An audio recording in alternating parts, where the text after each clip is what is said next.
We start tonight with the ongoing talks of the Trump administration's reported plans to dissolve the Department of Education. The White House has reportedly prepared an executive order to direct Education Secretary Linda McMahon to start dismantling the department.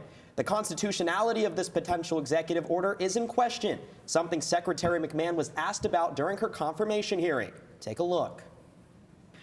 Yes, it is set up by the United States Congress, and we work with Congress. It clearly cannot be shut down without it.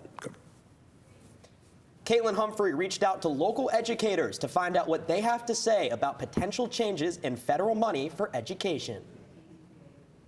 We reached out to Superintendent Public Instruction Tom Horn, and he wasn't available for an interview, but his office sent us a statement saying, in part, shutting down the U.S. Department of Education would not result in a loss of federal formula funding for Arizona.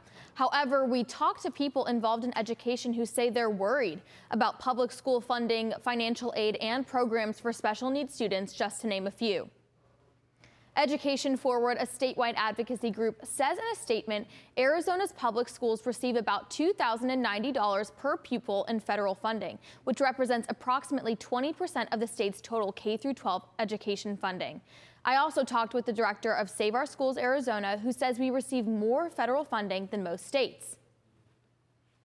It's really critical for not only food for children, which obviously is important for academic success, but also for after-school tutoring programs, Head Start pre-K, and then major buckets of funding for students with disabilities, rural students, and low-income students. So, our most vulnerable students are at risk here.